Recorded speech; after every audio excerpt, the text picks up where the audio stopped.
Does Lashon Hara apply to goyim? It all depends on the damage. It's not the same thing as it is for Jews, where it's simply stating something by itself, by default, is a sin. But with goyim, sometimes their words can lead to some type of an outcome, and that could be potentially a sin. It could lead to literally somebody dying, and they could be considered a murderer because of that. So it all depends. It's not to the same details. Surely it's frowned upon. Surely it's unethical, and surely someone that does that is going to be sinning in a lot of different other ways, as a Noahide or as a Jew. So the Torah says that you must stay away from a thing of lies. Stay away from it. It doesn't say don't lie, it says stay away from it. Meaning it's so bad, don't only not lie, but run away from it.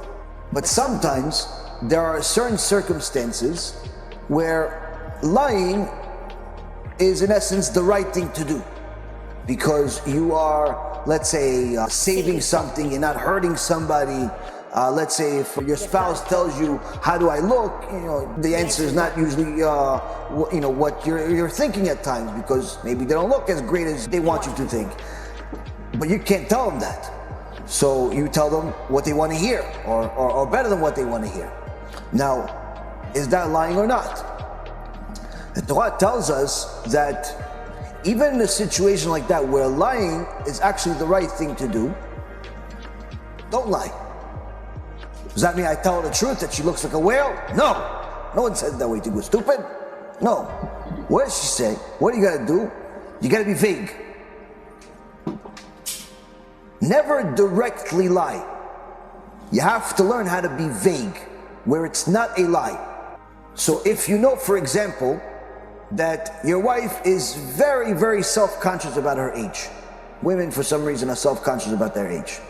Sometimes men are, but that's, I think, only in this generation of feminine men. Now, the thing is, though, is that if she's very self-conscious and she, let's say, I don't know, she's 50 years old, but she doesn't want people to know that she's 50 years old. She wants people to think that she's 40 years old.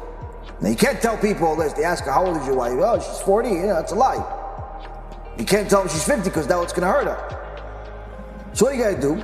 You got to somehow maneuver the conversation, either to completely not answer it and say do something else, or you could say something to the tone of, she'll be 50 in November, meaning as if she's not, even though she is. Meaning you tell them their birthday rather than their actual age.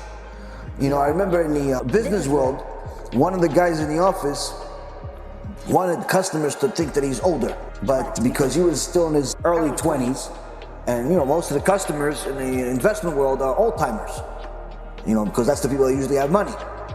So if he told them he's younger than their grandson, they wouldn't necessarily want to jump on board with him to do business with them and give him $1 million to invest. He's still a kid in their eyes. So what do you say? He says, instead of saying I'm 21, he says I'm going to be 31 in such and such month, which is technically true. He will be 31 in such and such month, but just in 10 years from now. Now, of course, this is unethical, and you should not do it, but the point being is that that's what I mean when I say being vague. Being vague where you're not outright lying. Why is this such a, even though it's the right thing to lie in that particular case, why should you still not lie? Because the sages teach us, if you lie there, surely you will start getting accustomed to lying in other places. This is the same thing of why the halacha is that the Chachamim say that you should never go into a business where you're lending money to goyim with interest. Never. Yeah, but some Chachamim say it's allowed to charge them interest. It's not allowed to charge Jews interest. But why shouldn't you charge goyim? Shlomo Melech had a takana. Shlomo Melech had a takana. You're not allowed to lend money to Jews or non-Jews with interest. Yeah, takana, he said not allowed, not for Jews or non-Jews. So Chachamim said, yeah, but technically the halacha is you're allowed to charge the non-Jews interest. So why is Shlomo Melech doing his chokhmah? Why is he saying don't do it anyway? He says because if you start lending money to goyim and charge them interest, first and foremost, one of the Chachamim, Rabbeinu Bechaya, says that all of your customers are going to be goyim. Not going to be Jews. Why? Because you still want to go to Gan Eden, right? So you're only going to have goyim.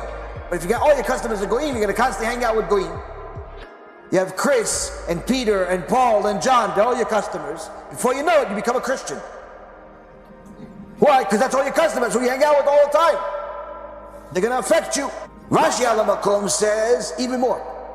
He says it's not just who your friends are. Let's say you're Talmid Chacham. You still shouldn't do it. You're not going to be affected by Peter and Paul. But you still shouldn't do it. Why not? Because if you start charging the goyim interest, you're going to get used to charging interest. And you're going to build a desire to charge interest, easy money. And little by little, it's going to get to a point where you're going to want to charge Jews interest too. A Jew comes to you, tells you, listen, I got good credit, I got good this, I got good that. I want to borrow $10 million. You know on that deal you're going to be making a fortune. What are you going to say? No. If you already fell in love with interest, you're not going to say no. And Rashi says that's why Shlomo HaMelech says, don't charge interest, not the goyim or the Jews. Why? It's a bad thing to do. Bad thing to do. Bad thing to do. You're going to get yourself used to doing bad things. Yeah, but it's allowed. Just because it's allowed doesn't mean you should do it. So it's critical to know that when it comes down to Lashon Hara, even though the goyim do not have the same restriction of laws, of the details of who, what, when, how to say, anyone that speaks Lashon Hara, whether they be Jew or Gentile, and they do it on a regular basis, surely they're going to be led to doing other crimes and lose their olam haba one way or the other. And that's why it's, it's not something that anyone should do, whether Jew or Gentile.